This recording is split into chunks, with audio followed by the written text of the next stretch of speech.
We got from the New York Post. Ladies and gentlemen, I love this. Ontario suspends 25% electricity surcharge for U.S. customers after Trump's up aluminum and steel tariff. What a beautiful story. So the Premier of Ontario, Doug Ford, was like, I'm going to put a tariff on electricity, 25%. And if I have to, I will shut down their power. So Trump comes out and says, OK, we're upping the tariffs on aluminum and steel to 50%. And if they do not back down, in 1 month, we will put a tariff on cars and destroy the auto industry in Canada.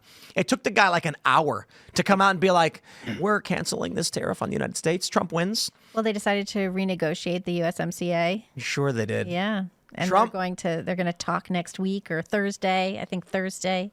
Why have we been the welfare system for these countries? Look when Trump says, I am going to put a tariff on your cars, they drop to their knees and beg. Why do we have so much leverage that we've never used? If I'm going to imagine this scenario, certainly imagine this scenario where I say, I'm going to just give Phil this, $100 gold coin or whatever, and Phil's going to trade me a quarter. And that's just the way it's going to be forever. Right. Then eventually I say, you know what? I'm not doing it anymore. And Phil's like, wait, but you're giving me $100. Like, why are we and Phil relies on that now, too. Right. We've been doing it for so long that Phil relies on it. Canada is getting all of this discount stuff from us.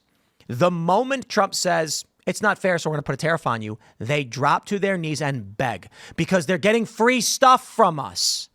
And no is no longer an answer. An option of losing or being on the wrong side of something is not an option.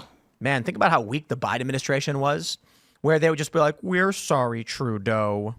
Well, I mean, the left, even the Democrats, and I'm not talking about leftists, I'm talking about just regular Democrats, they tend to have this guilt complex about winning, about being the successful or being a more successful country than others. And I think that it even comes down to, we were just talking about parenting, like the whole idea of like everybody gets a trophy, nobody actually wins. That comes from the left. That doesn't come from the right. Like that comes from the left. And when you have that kind of attitude, when it comes to geopolitics, what you end up with is the United States saying, well, we're so successful and so powerful and our economy is so big that it's perfectly fine to allow other countries to have imbalances and let other countries take advantage of us because we're so much more powerful.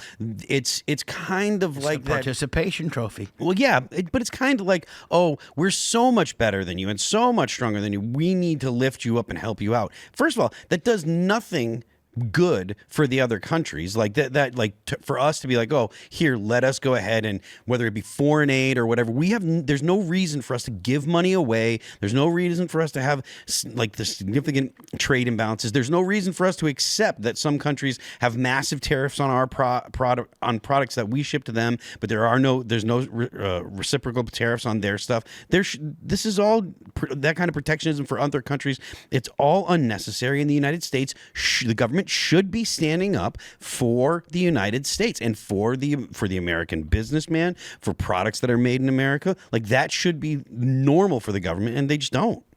And I don't know why they haven't. It's not been normal for however many years. Now it's such an abrupt, so now it's like such a, oh my God, you guys are barbarians and on doing the right thing and trying to be pro-America and make the playing field a little bit more even.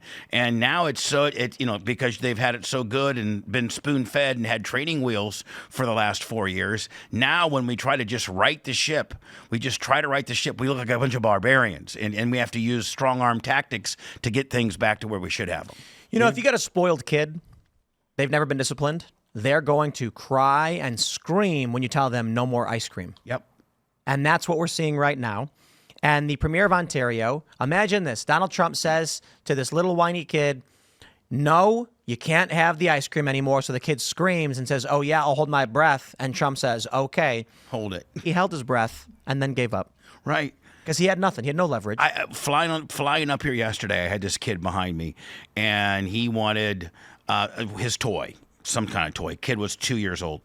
And he threw an absolute screaming, blood curling, just absolute fit.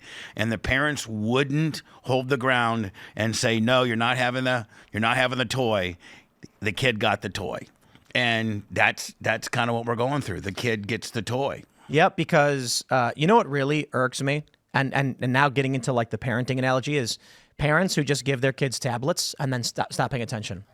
Because I've seen like friends of mine, their kids. Oh, just give them a tablet, and that's what babysits them. And then what ends up happening is they become addicted to psychotic content. And then, I hear from people saying things like, well, my kid loves this and he gets mad if he doesn't get it. And I'm like, how does he know it exists? Right. When did you decide that this psychotic and deranged YouTube kid stuff, and it's deranged, should be in front of your child? You let them watch it, and now they're addicted to it, and that's going to affect them forever. And if they do get mad, let them be mad. Yeah, let them throw a fit. I mean, let them throw a fit. You know what? My daughter's going to be watching nothing but BBC nature documentaries. Yeah. She's going to know everything about lions, giraffes, and echidnas. Goodness. That's right. I'm not going to... There's kids programming is fake, and I think it is wrong, and I view it as You have to evil. pick it out for them. You have to pick it out for them. I want to say this. Kids' content is evil. One of the best pieces of advice I got from some friends of mine who'd had kids before me, they said, don't ever play kid music for your kid. Just play the music you like. Yeah. And so my son has good music. He never listened to any of that trash. It's so the idea never, and I never had to listen to it. think about content for children. This didn't exist 200 years ago. Right. Kids were just, they learned from the adults around them. They watched what their dad was watching. There was no TV. Right. There was nothing to watch. Right. 200 years ago, it was you'd 200 get years up ago. and you'd watch your dad farm. And you'd watch the chickens and you'd go out and you'd do work when you were 7.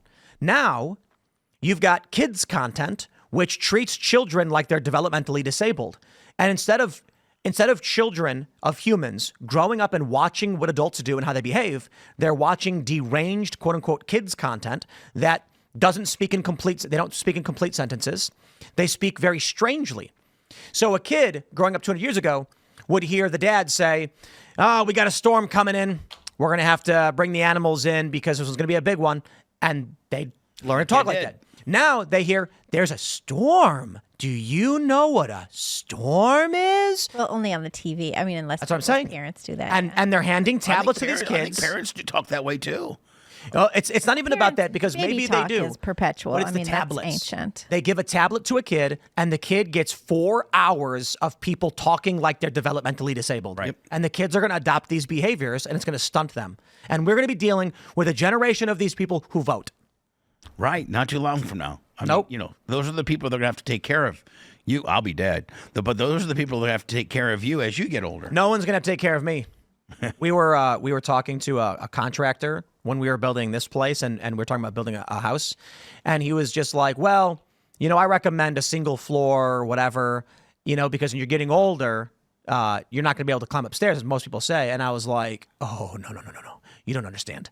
There is no reality that exists where I will be living on a single floor house because I can't climb the stairs. Right. If I am 80 years old, I will have a 4-story house and there will not be a chairlift. I will drag myself up with ropes and crawling, groaning and screaming as I do it before I accept any of that A single stuff. floor Willie. Nah, never gonna happen. Right. And so, I'll take care of myself, as people should, and I'll take care of my kids, and they can live their own lives, and I'm going to build it for them. And Also, could you imagine, like, you're like in your 30s or whatever, and you're like planning to be very old and not being able to go upstairs? It's like, so I have to spend the rest of my life not going upstairs because maybe when I'm old I'll have difficulty with it. Can 60 years from I now? tell you, I Libby? think that's crazy. The old studio, the green room was, so when you pull up the driveway, it's if you go to the right, it's slightly uphill, and then you're on the first floor. And if you go to the left, it's slightly downhill. So when you pull in, you're actually at basement level. You then walk into the green room, which is a little bit 3 steps down. And then you have to walk up 1 flight of stairs. And then you have to walk up a 2nd flight of stairs to get to the old studio. We had many guests who were in their 30s who struggled With stairs? with 2 flights of stairs. Dennis Kucinich ran up the stairs. Yeah. And he's like 70-something. Me, I would jump. I jump 2 stairs at a time. I run full speed up. Boom, boom, boom, boom, boom. And I was actually surprised how many 30-year-old individuals, people like 35, 36, commentators, personalities would be using the railing and going really slow as they walk themselves up the stairs. I was like, "Are you kidding me?" Wow. You know? I'm a fat ass, and I got up the stairs okay today. Yeah, you had no problem.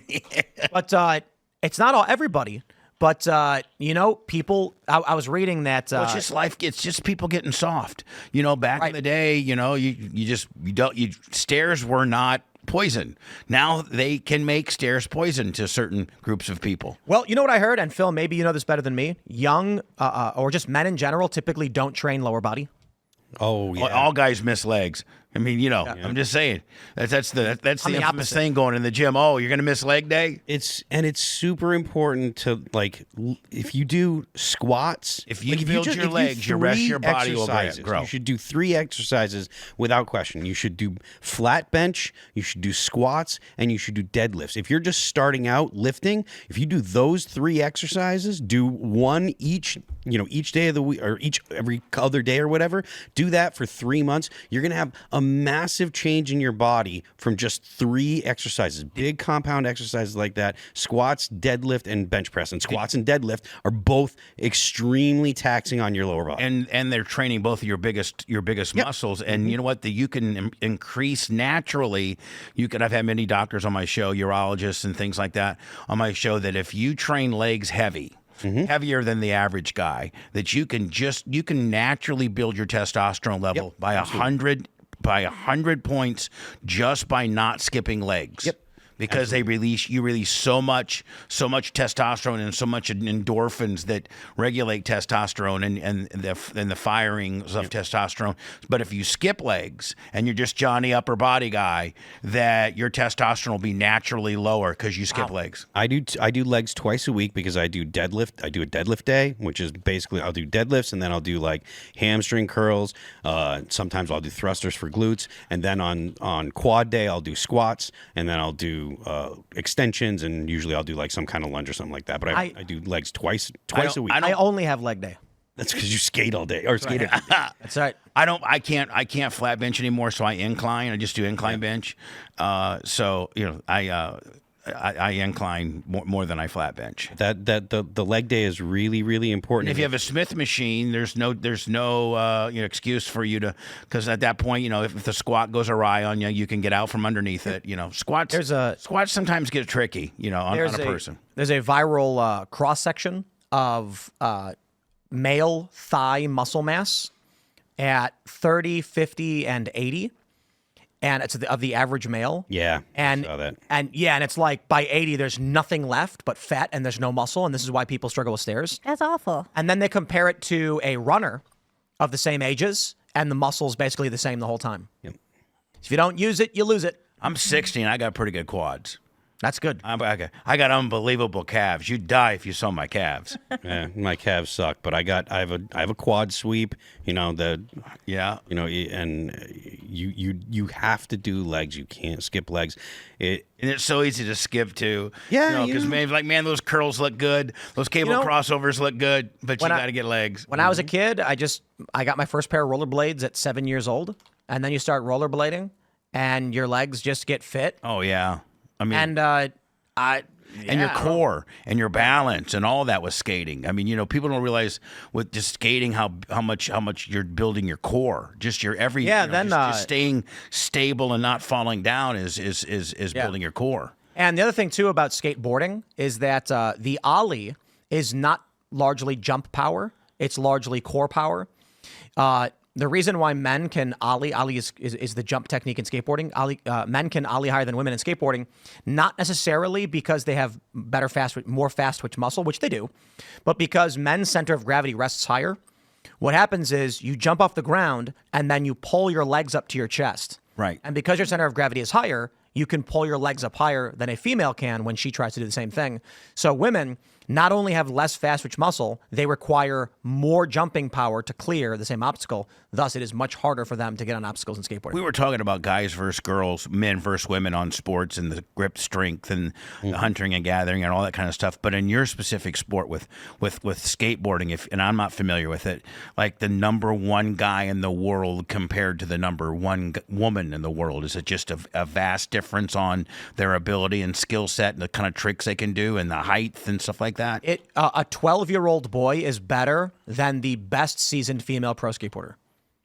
Probably a 10-year-old boy is better than the best female seasoned pro skater. In fact, there's a 12-year-old boy competing at the highest levels of men's skateboarding, and it's just, look, man.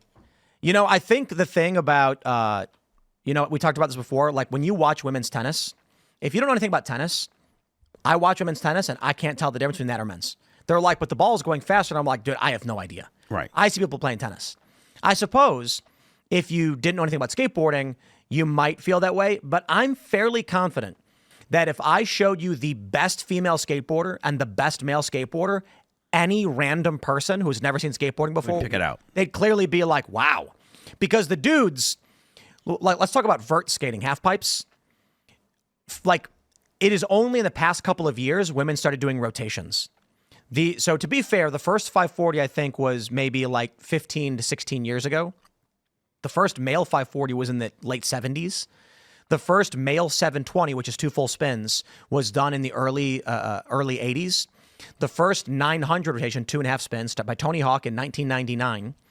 The first female 900 was just last year. 25 years later for a female to finally hit that benchmark. Now, what are we at now? Like at 1260. That's where they're at now, 1260. Yeah, I think Mitchie Brusco. Is it Mitchie who did the 1260? I think it was Mitchie. And no one really cared. It was kind of crazy. He landed a 1260 on a skateboard, and it's just like, nobody really said anything. It's a natural progression then. It's 3.5 spins. Yeah. If you watch male vert skateboarding, every trick they do, save for some where they're just turning around, is going to be spinning with the board flipping underneath them and they're catching it. If you watch women, they go up and down a couple times. Right. Yeah, right. no joke. They go up and down a couple times. And I mean that no disrespect. There are some female runs. They're starting to do more 540s, which is it's 1.5 spins on a half pipe. So you go up, you spin around, 540 degrees. There's no question. And the funny thing is, they keep making this argument in sports that it's after puberty. So they're like, if a male individual went through transition before puberty, then they don't need to qualify in any way. No. The first 1080 spin was done, I think, by an 11-year-old boy or a 12-year-old boy. So this is way before puberty. Way before puberty. Right. Or I mean just before. Or yeah. But if you compare a 10-year-old boy to a 10-year-old girl, it is there's no question. Right. There's none whatsoever. You're going to be like, dang. Right. The skill and ability is it's insane. Thanks for checking out this clip from Timcast IRL. Make sure to watch the show live Monday through Friday at 8 p.m. Subscribe to this channel, and we will see you all there.